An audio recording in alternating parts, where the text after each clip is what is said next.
প্রিয় শিক্ষার্থীবৃন্দ, আশা করি তোমরা সবাই ভালো আছো। গত ক্লাসে এবং তার এই ক্লাসে 11 অধ্যায়ের কিছু বেসিক শিখিয়েছিলাম এবং কিছু অঙ্ক দেখিয়েছিলাম। আজ তোমাদের অনুশীলনী 11-এর কিছু এমসিকিউ আর কিছু অঙ্ক দেখাবো। তো প্রথমে অনুশীলনী 11-র 1 নম্বর একটা এমসিকিউ আছে। এই এমসিকিউ বলতেছে যে নিচের কোনটি দ্বারা শ্রেণীব্যাপ্তি বোঝায়। তো আমরা দেখতেছি নিচের কোনটি দ্বারা শ্রেণীব্যাপ্তি বোঝায়। তো শ্রেণীব্যাপ্তির সংজ্ঞা থেকে আমরা জানি যে কোনো শ্রেণীর বৃহত্তম ও ক্ষুদ্রতম মানের ব্যবধানকে বলবো কি আমরা শ্রেণীব্যাপ্তি। তো এখন আমরা দেখি এই সংজ্ঞাটা কোথায় আছে। প্রথমটা বলতেছি কি উপাত্তগুলোর মধ্যে প্রথম ও শেষ উপাত্তের ব্যবধান। না, এটা হবে না। উপাত্তগুলোর কারণ কি আমাদের ছিল যে উপাত্তগুলোর ভিতরে না, শ্রেণীতে ওই শ্রেণীর বৃহত্তম ও ক্ষুদ্রতম মানের ব্যবধান। তো যেহেতু এর প্রথম ও শেষ উপাত্তের ব্যবধান বলতেছে, তার মানে এটা হবে না। এরপরে বলতেছে কি খ নম্বরটা উপাত্তগুলোর মধ্যে শেষ ও প্রথম উপাত্তের সমষ্টি, এটাও হবে না। প্রত্যেক শ্রেণীর বৃহত্তম ও ক্ষুদ্রতম উপাত্তের সমষ্টি, এটাও হবে না। আর ঘ নম্বরটা দেখতেছি প্রতিটি শ্রেণীর অন্তর্ভুক্ত ক্ষুদ্রতম ও বৃহত্তম সংখ্যার ব্যবধান। তার মানে এটা আমাদের অ্যান্সার হবে। তার অ্যান্সার হবে কি এটা যে প্রতিটি শ্রেণীর অন্তর্ভুক্ত ক্ষুদ্রতম বৃহত্তম সংখ্যার ব্যবধানটি আমাদের শ্রেণীব্যাপ্তি। এরপরে 2 নম্বর প্রশ্ন আসতেছে যে একটি শ্রেণীতে যতগুলো উপাত্ত অন্তর্ভুক্ত হয় তার নির্দেশক নিচের কোনটি হবে। তো আমরা জানি যে যদি একটা শ্রেণীতে যতগুলো তথ্য বা উপাত্ত অন্তর্ভুক্ত হয় তাকে বলা হয় শ্রেণীর গণসংখ্যা। কারণ শ্রেণীর ট্যালি চিহ্ন দিয়ে আমি একটা শ্রেণীতে কতটা উপাত্ত আছে সেটা আমরা ট্যালি চিহ্ন দিয়ে বা সেটাকে আসছে গণসংখ্যা দিয়ে প্রকাশ করি। তার মানে আমাদের সেটা হবে কি শ্রেণীর গণসংখ্যা। তার মানে এটা হবে কি এটা অ্যান্সার। এরপর বলতেছি কি 8, 12, 16, 17, 20 অঙ্কগুলো গড় কত। তো এটা আমাদের গড় চাচ্ছে, গড় বের করতে। তো আমরা খুবই সোজা একটা অঙ্ক, আমাদেরকে গড় বের করতে বলছে। তো গড় এখানে আমাদের মান দেওয়া আছে কত 8, 12, 16, 17, 20। তাহলে সংখ্যাগুলো আমরা লিখলাম 8, 12, 16, 17, 20 এটা। তো আমরা এখন কি করব, এটা গড় বের করবো। তো গড় বের করার সূত্রটা কি আমরা জানি, খুব সোজা। গড়টাকে এক্স বার দ্বারা প্রকাশ করা হয়। সেই সূত্রটা হচ্ছে কি সামেশন এক্স আই বাই হচ্ছে কি এন। আয়ের মানটা 1 থেকে শুরু করে এন পর্যন্ত। তো এটা আমি দেখিয়েছি। তাহলে এই গড় বের করো কি, তাহলে সব এটার মানে কি সব প্রত্যেকটা উপাত্তের সমষ্টি বা যোগফল। তাহলে কত হচ্ছে 8 plus 12 plus 16 plus 17 plus 20 by কয়টা আছে 1, 2, 3, 4, 5টা আছে। তার মানে আমরা ক্যালকুলেশন করলে কত হয় 20, 20, 40, 40 আর এখানে আছে কত 23, 713, 33, তার মানে 73।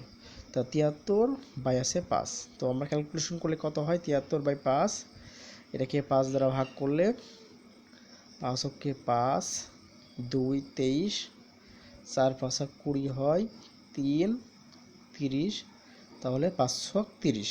তার মানে আমাদের অ্যান্সার হচ্ছে 14.6। তার মানে আমাদের এখানে দেখবো কি, তাহলে আমরা দেখলাম কি এখানকার হলো গড় কত হলো 14.6। তার মানে এখানে ক্যালকুলেশন করে আমি পাইলাম কত 14.6।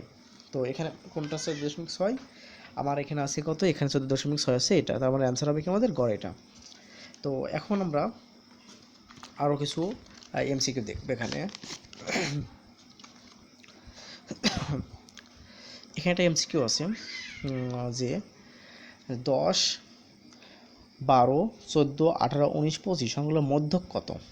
তো আমাদের মধ্যক কত বের করতে বলছে। খুবই সোজা একটা বিষয় যে 10, 12, 14, 18, 19, 25-এর মধ্যক কত। তো আমরা দেখছিলাম মধ্য বের করার দুইটা সূত্র, একটা আছে যদি জোড় সংখ্যা হয় একটা আর বিজোড় সংখ্যা আর একটা। তো জোড় সংখ্যা হলে আমাদের সূত্র যেহেতু কয়টা আছে 1, 2, 3, 4, 5, 6টা, তার মানে এটা জোড় সংখ্যা।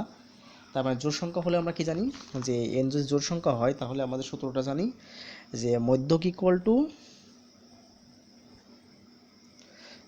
আমরা কি জানি তাহলে এন বাই 2তম পদের মান আর পদ দেখলাম প্লাস এন বাই 2 প্লাস 1তম পদ বাই কত 2। তো এন এর মানটা যেহেতু 6, মানে 6টা উপাত্ত আছে, তার মানে কি 6/2 মানে, তাহলে আমরা 6/2তম পদ প্লাস এখানে আছে কি 6/2 প্লাস 1তম পদ বাই হচ্ছে 2। তো 6/2 মানে 3তম পদ, 3তম পদ প্লাস 3 রেখে 4, তাহলে 4তম পদ বাই কত 2। তো আমাদের মধ্যক বের করার ক্ষেত্রে প্রথমেই দেখতে হয় যে এটা ঊর্ধ্বক্রমে সাজানো আছে নাকি, অর্থাৎ সাজানো আছে নাকি। তো আমি দেখতেছি এখানে ঊর্ধ্বক্রমে সাজানো আছে 10, 12, 14, 18, 19, 25, তার মানে সাজানো আছে, সেক্ষেত্রে সাজানো লাগতেছে না। তো এখন কি করব, 3তম পদ, তাহলে এটা হচ্ছে প্রথম পদ, এটা দ্বিতীয়, এটা তৃতীয় পদ 14, তার মানে আমি এখানে তৃতীয় পদ লিখলাম 14 প্লাস 4তম পদ কত 1 2 3 4 মানে 18, তার মানে কত আসতেছে এখানে 18, 8 7 2, হাত থেকে 1 2 2 1 3 32, 32কে 2 দিয়ে ভাগ দিলে ক্যালকুলেশন করে থাকে আমাদের কত 16, কারণ আমাদের মধ্য কত হবে 16, তার মানে এখানে 80 দাগানো, এটা মানে 16 হবে। তো তার আমাদের এটা বের করতে পারলাম। এখন বলতেছি প্রচুরক কোনটি, 5 নম্বর প্রশ্ন বলতেছে প্রচুরক কোনটি। তো প্রচুরকের সংজ্ঞা থেকে আমরা জানি যে যেই উপাত্তটি বেশি সংখ্যক থাকবে আমরা জানি কি সেটাকে প্রচুরক বলা হয়। তার মানে আমরা জানি কোনো পরিসংখ্যানে বা কোনো পরিসংখ্যানে কোনো যে সংখ্যাটি বা যে উপাত্তটি বেশি সংখ্যক বার থাকবে সেটা আমাদের প্রচুরক। তো আমরা এখান থেকে দেখছি যে 6 12 7 12, তার মানে কি 12 কিন্তু ডাবল হয়ে গেল, ডাবল হলো। এরপর 11 12, 12 দিচ্ছে আবার হলো, মানে এখানে দেখতেছি 12, তার মানে 3 বার হয়ে গেল। এখানে আবার 11 11 11, তার মানে 11 3 বার হয়ে গেল, অর্থাৎ মানে এখানে 11 এবং 12 এই দুটো সংখ্যা বা দুটো উপাত্ত বেশি সংখ্যক বার আছে, সবচেয়ে বেশি সংখ্যক বার আছে, তার মানে এর প্রচুরক কত হবে 11 ও 12, তার মানে অ্যান্সারটা হবে কি হতো আমাদের 11 আর 12। কেন হলো, কারণ কি 11 এবং 12 সবচেয়ে বেশি সংখ্যক বার আছে, সেজন্য হলো কত 11 12 আমাদের প্রচুরক সংখ্যা থেকে আমরা যেটা জানি। এখন একটা সারণী দেওয়া আছে, এখন এই সারণী থেকে 6 এবং 8 থেকে 6 থেকে 8 নম্বর প্রশ্নটা উত্তর দিতে হবে। তো এখন বলছে উপাত্তগুলো শ্রেণীব্যাপ্তি কোনটি, এখানে যে উপাত্তগুলো শ্রেণীব্যাপ্তি দেওয়া আছে 1টা 2টা 3টা 4টা দেওয়া আছে, বলতে শ্রেণীব্যাপ্তি কোনটি। তো আমরা শ্রেণীব্যাপ্তি সম্পর্কে জানি, শ্রেণীব্যাপ্তি মানে কোনো শ্রেণীর সর্বোচ্চ মান এবং ক্ষুদ্রতম মানের ব্যবধানটাই হচ্ছে শ্রেণীব্যাপ্তি। তো আমি যে কোনো একটা শ্রেণী নিলাম, যদি 41 থেকে 55, তো একটা শ্রেণী, এখন আমরা তাহলে কি 41 থেকে 55 একটা শ্রেণী, তাহলে আমাদের এটা বের করার নিয়মটা হচ্ছে কি, যদি আমরা বিয়োগ করি 55 থেকে 41 বিয়োগ করি তাহলে কত আসছে এখানে 4 আর 1 14, তো তার সাথে 1 যোগ করতে হয়, তার মানে কত হলো 15, এই 15টাই হবে কি আমার এখানকার শ্রেণীব্যাপ্তি, তার মানে আমাদের 15টা হবে কি এখানকার শ্রেণীব্যাপ্তি, অর্থাৎ এটা হবে কি আমাদের শ্রেণীব্যাপ্তি। তো এখন কথা হলো যে আমরা শ্রেণীব্যাপ্তি দেখলাম, এখন আমরা দ্বিতীয় শ্রেণীর শ্রেণী মধ্যমান কোনটি। তো দ্বিতীয় শ্রেণী মধ্যমান কোনটি, এটা হচ্ছে প্রথম শ্রেণী, এটা দ্বিতীয় শ্রেণী, আর এই দ্বিতীয় শ্রেণীর মধ্যমান সূত্র আমরা দেখছিলাম যে ওই শ্রেণীর ঊর্ধ্বমান আর নিম্নমান যোগ করে 2 দিয়ে ভাগ করতে হবে। তার মানে দ্বিতীয় শ্রেণীর মধ্যমান যদি বের করতে বলে তাহলে আমাদের কি প্রথম এই দ্বিতীয় শ্রেণীতে আছে কত 56 থেকে 70, এটা আছে। তাহলে এখানে ঊর্ধ্বমান আমার সংজ্ঞা কি বললাম যে শ্রেণী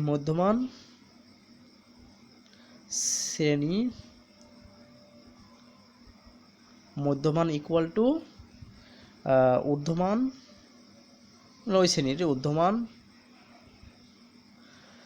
প্লাস নিম্নমান বাই হচ্ছে কত 2, তো ঊর্ধ্বমান কত 70 প্লাস 56/2, ক্যালকুলেশন করলে তার মানে 6 7 5 12 126/2, তার মানে 60 60 120 63, তার মানে আমাদের শ্রেণী মধ্যমানটা কত হবে এখানকার, আমরা ক্যালকুলেশন করে দেখলাম 63, তার আমাদের অ্যান্সার হবে কি এটা খ মানে 63। এখন বলতেছে প্রদত্ত সারণীতে প্রচুরক শ্রেণীর নিম্নসীমা কোনটি। তো আমরা প্রচুরক শ্রেণীটা কি, প্রচুরক শ্রেণী মানে যে শ্রেণীতে আমাদের উপাত্তর সংখ্যা বা গণসংখ্যা সবচেয়ে বেশি সংখ্যক বার আছে সেটাকে বলবো কি আমাদের যে প্রচুরক শ্রেণী। তো এখানে দেখতেছি যে আমাদের এই শ্রেণীতে আছে 6, এই শ্রেণীতে আছে 10, এই শ্রেণীতে আছে 20, এই শ্রেণীতে 4, তার মানে এখানে সর্বোচ্চ মানে এই শ্রেণীতে আমার সর্বোচ্চ সংখ্যক উপাত্ত আছে এইটাতে, গণসংখ্যা মানে এটা 20, তার মানে এটা আছে আমাদের প্রচুরক শ্রেণী। তা প্রচুরক শ্রেণী এটা হচ্ছে লোয়েস্ট মান বা নিম্নমান, এটা হচ্ছে কি ঊর্ধ্বমান, তাহলে প্রশ্ন হচ্ছে নিম্ন সীমা কত, তার নিম্ন সীমা কত হবে তাহলে 71, তাহলে আমাদের অ্যান্সার হবে কি 71। তো প্রিয় শিক্ষার্থীবৃন্দু আমাদের এমসিকিউগুলো 8টা এমসিকিউ ছিল, সেটা আমরা সলভ করলাম। তো বিষয়টা প্রিয় শিক্ষার্থীবৃন্দু যেহেতু বইটা অনেক পুরাতন, এর জন্য অনেক দাগানো আছে, তো আমি এটা দিয়েই করব জাস্ট এগুলো ভরাট করে করে করবো আমি, সেটা বুঝতে পারবে। কারণ বইটা আমার কাছে এই বইটাই ছিল, নতুন কোনো বই নেই, এটা পুরাতন বই, তো তাই বইটা দাগানো আছে। তো আমি এজন্যই আমি নতুন করে খাতা লিখতেছি না এটা, এরপরে থাকবে আমি জাস্ট গোল করব। তো দেখো, তো 9 নম্বর প্রশ্নটা বলতেছি কি যে 25 জন শিক্ষার্থীর বার্ষিক পরীক্ষায় প্রাপ্ত নম্বর নিচে দেওয়া হলো। তাহলে 25 জন শিক্ষার্থীর বার্ষিক পরীক্ষায় প্রাপ্ত নম্বর এখানে দেওয়া আছে। এখন প্রাপ্ত নম্বরের সরাসরি গড় নির্ণয় করো। তো খুবই সোজা প্রশ্ন ক নম্বরটা, যে প্রাপ্ত নম্বরের সরাসরি গড় নির্ণয় করো। তো এক্ষেত্রে আমরা এর আগে দেখিয়েছি যে গড় বের করার সূত্রটা, বা এইমাত্র দেখিলাম যে কীভাবে গড় বের করতে হয়। তো এখানে আমরা গড় বের করব। তো এখন তাহলে 9-এর ক নম্বরটা, 9-এর ক। তো আমি একটু বইটা উপরে দিক দিলাম, হ্যাঁ, আর আমি এখানে এটা নিলাম। তো আমরা তাহলে গড় বের করা, তা 9-এর কটা বলতেছে কি প্রাপ্ত নম্বরে সরাসরি গড় নির্ণয় করো। তো সেক্ষেত্রে আমাদের কী করবো, গড় বের করার সূত্রটা আমি দেখে নিলাম এইমাত্র, যে x bar equal to summation x I bias N, আয়ের মান 1 থেকে শুরু করে এন পর্যন্ত। তো এটা দ্বারা কী বোঝায়, এটা দ্বারা বোঝা যাচ্ছে যে সকল উপাত্তগুলোর যোগফল। তবে আমি যদি এটাকে বাংলা লিখি তাহলে এটা কি আসবে, উপাত্তগুলোর সমষ্টি বাই, এটা এনটা মানে উপাত্তগুলোর সংখ্যা। তো কয়টা উপাত্ত আছে সেটা, তো উপাত্তগুলোর সংখ্যা।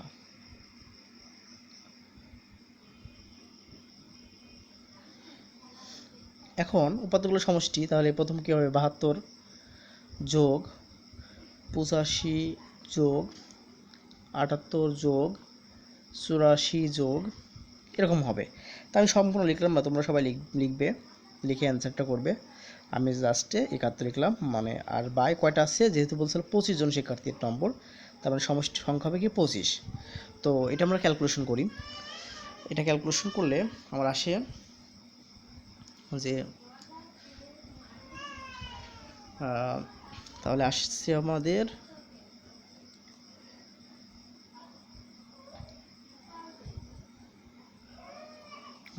আমরা একটা ক্যালকুলেশনটা করতেছি, আমরা ক্যালকুলেশনটা করলে আসে হচ্ছে 5 5 7 25,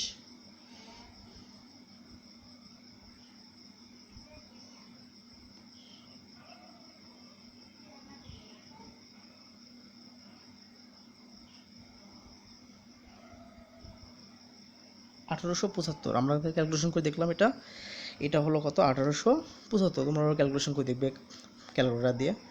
তো এটা ক্যালকুলেশন করলে আমি পাইছি আছে কত, 75। ক্যালকুলেশন পাইলাম আমাদের কত, 75। তার মানে আমাদের গড় পেলাম কত, তার মানে সরাসরি থেকে আমরা গড় বের করে পেলাম হচ্ছে কত, 75 হলো। তো এখন আমরা খ নম্বর প্রশ্নটা বলতেছি শ্রেণীব্যাপ্তি 5 নিয়ে গণসংখ্যা নিবেশন সারণী তৈরি করো এবং সারণী থেকে গড় নির্ণয় করো। তাহলে শ্রেণীব্যাপ্তি, তাহলে আমাদের খ নম্বর প্রশ্ন বলছে শ্রেণীব্যাপ্তি 5 নিয়ে গণসংখ্যা নিবেশন সারণী তৈরি করো এবং সারণী থেকে গড় নির্ণয় করো। সরাসরিভাবে গড় নির্ণয় করলাম, এখন সারণী থেকে। এখন আমরা দেখতেছি তাহলে 9-এর খ নম্বরটা, তো 9-এর খ। তো এখন তো আমাদের এখানে যদিও অনেক দাগানো, তো সর্বনিম্ন মান কত, 63, আর সর্বোচ্চ মান দেখতেছি 88। তার মানে এখানে সর্বনিম্ন মান 63 ও সর্বোচ্চ মান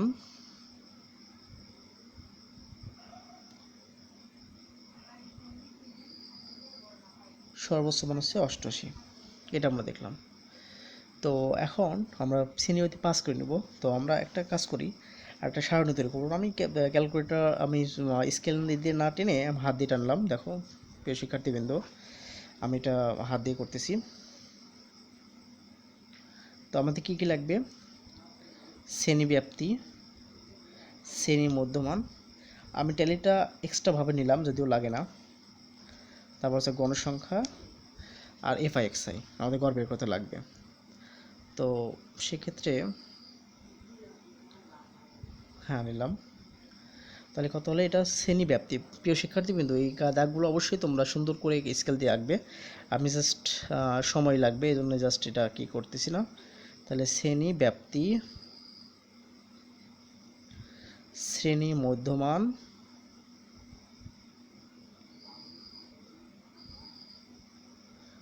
xi ট্যালিটা আমি এক্সট্রা ভাবে দিলাম কারণ আমাদের সুবিধার্থে। তারপর দিলাম হচ্ছে এখানে গণসংখ্যা, এটাকে এফআই দ্বারা প্রকাশ করা হয়। আর তাহলে এখানে হবে কি এফআই আর এক্সআই। তো আমরা প্রথমেই যে 63 সর্বনিম্ন আমরা 61 দিয়ে শুরু করলাম। তো শ্রেণী ব্যাপ্তি যেহেতু পাস করে তাহলে 61, 62, 63, 64, 65 মানে তাহলে কত হবে 65 নিব। তাহলে 61 থেকে 65, তারপর নেব আমরা কি 66 থেকে 70, তাহলে 71 থেকে 75, 76 থেকে আমরা নেব কত 80, 81 থেকে 85, 86 থেকে আমরা নিলাম 90। তো আমরা শ্রেণী মধ্যমান, তাহলে আমরা এটাকে দাগ কেটে দিলাম।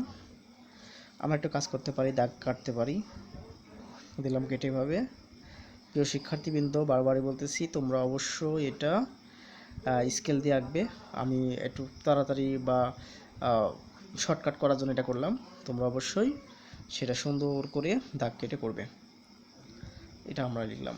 তো এখন আমরা একটা কাজ করব, সেটা শ্রেণী মধ্যমান। শ্রেণী মধ্যমানটা বলেছি যে ওই শ্রেণীর ঊর্ধ্বমান এবং নিম্নমান যোগ করে তার 2 দিয়ে ভাগ করব। তাহলে 65, 61 আমি একটু দেখালাম এখানে। তাহলে 65 প্লাস 61/2 ক্যালকুলেশন করলে তাহলে কি 6, 6 6 12 126, 26/2 তার মানে 60 120, তার মানে 63 হয়। তাহলে আমাদের কি পেলাম এখানে পাইলাম হচ্ছে কত 63। তো প্রথমটা আমি লিখে নিলাম, পরেগুলো আর ক্যালকুলেশন করবো না, কারণ কি যেহেতু আমাদের শ্রেণী ব্যবধান পাস করে, তো 63 আর পাশে কত হবে এখানে 68 হবে। তারপর আছে 73 মানে 73, এখানে হবে 78, এখানে হবে 83, আর এখানে হবে কত 8 5 13, তাহলে 88, এখানে হবে কত 88।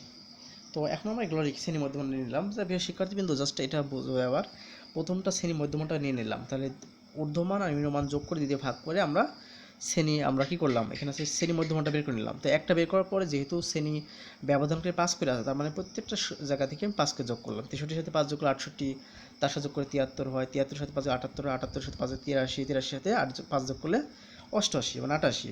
এখন আমরা অঙ্কে যাব। অঙ্কে আছে ট্যালি, আছে ট্যালি বের করবো। আমি এখন দেখতেছি এখন এখান থেকে আসবে, যদি দাগ কাটার জন্য আমরা গোল করব।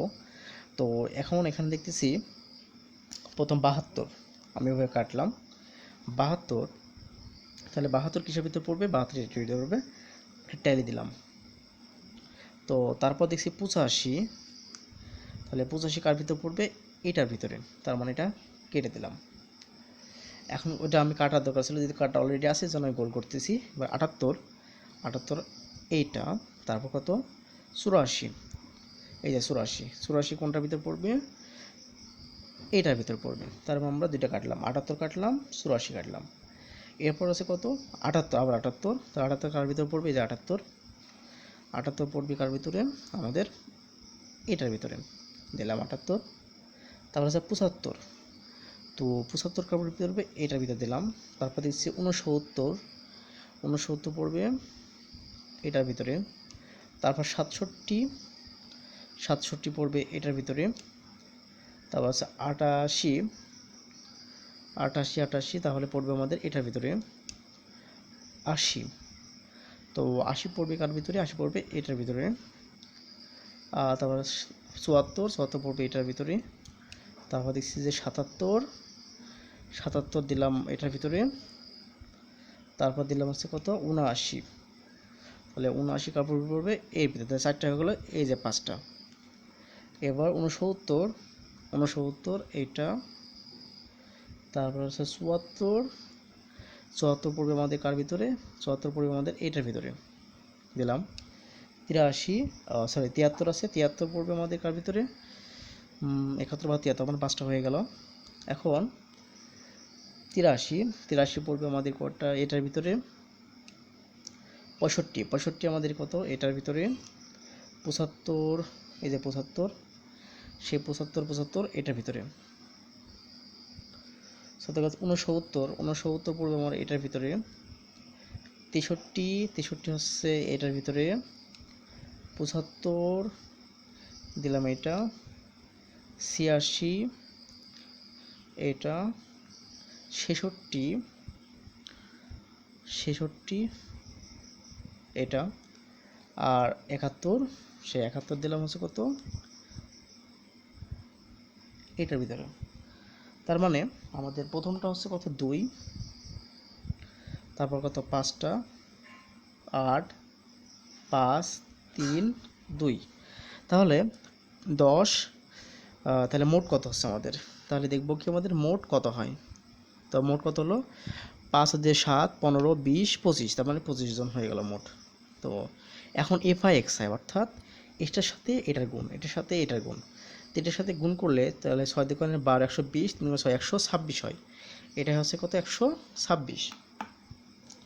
তারপরটাও দেখি 5 30 5 40 340, তারপর হচ্ছে কত 27 56 560 আর 3 24, তাহলে 560, তাহলে 584, এবার 5 35 350 5 40 390, তাহলে এটা আমাদের ক্যালকুলেশন করে আসলাম কত 390।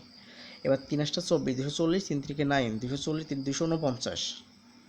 249, তারপর দেখি 8 2 16 8 2 16 মানে 160 176, তার মানে 176 হলো। এখন আমরা এটা মোট যোগ করব, তাহলে যোগ করি আমরা, তাহলে 126 যোগ, প্রিয় শিক্ষার্থী কিন্তু তোমরা ক্যালকুলেটরে ব্যবহার এটা বের করবে। তো আমি দেখছি কত হয় 126 যোগ 340 যোগ 584 যোগ 390 যোগ 249 যোগ 176, তার মানে ক্যালকুলেশন করে আমার আসলো, তাহলে এখানে আসছি কত 1865।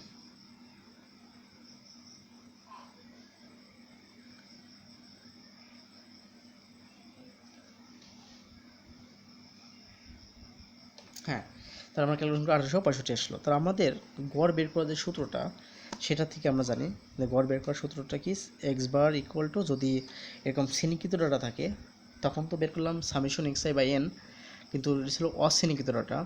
আর যেহেতু শ্রেণীকৃত ডাটা বা বিন্যস্ত ডাটা, তাহলে সেটাকে আমরা কী করবো x bar equal to summation f i x i by হচ্ছে কি এন, আয়ের মানটা 1 থেকে শুরু করে এন পর্যন্ত। তো এফ আই এক্স আই এর সাম কত হলো, যোগফল কত 1865, তার মানে এখানে হবে কত 1865 বাই এন এর মানটা কত 25। তো আমরা ক্যালকুলেশন করি, তাহলে 1865 ভাগ 25, তার মানে এখানে আসছে আমাদের কত,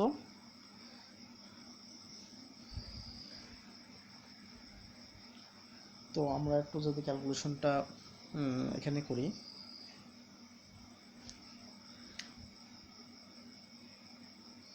74.6, তো আমরা ক্যালকুলেশন করলে আসতেছে কত 74.6। তো এটা আমাদের তাহলে সারণী থেকে বের করলাম, এটা একটা আমার অ্যান্সার খ নম্বরে, যে শ্রেণীব্যক্তি পাস করে নিয়ে আমাদের এটা অ্যান্সার আসলো।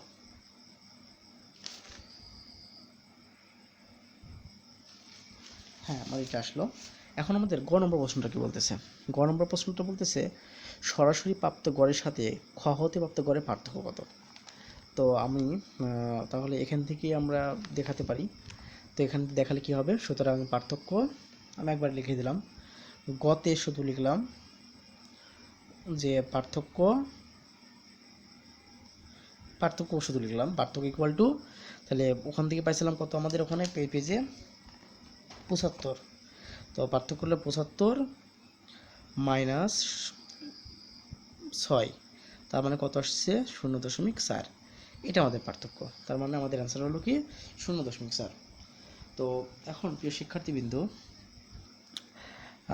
আজ এ পর্যন্তই। আমি সামনের ক্লাসে তোমাদেরকে আরও অনেক অঙ্কগুলো দেখাবো। এই অধ্যায়টা ভালোভাবে তোমাদেরকে যেহেতু বেসিকটা ক্লিয়ার করেছি, এই অঙ্কগুলো সোজা হবে, কঠিন না। আর এখানে আয়তলেখ আর পায়চিত্র এই দুইটা জিনিস দেখানো হয়নি, তো সামনে এই যে অনুশীলনীতেই আমরা এটা দেখে নেব। তো ঠিক আছে, তাহলে আজ এই পর্যন্ত, সে পর্যন্ত তোমরা সবাই ভালো থেকো, সুস্থ থাকো, এই কামনা করে আমার ক্লাস শেষ করলাম।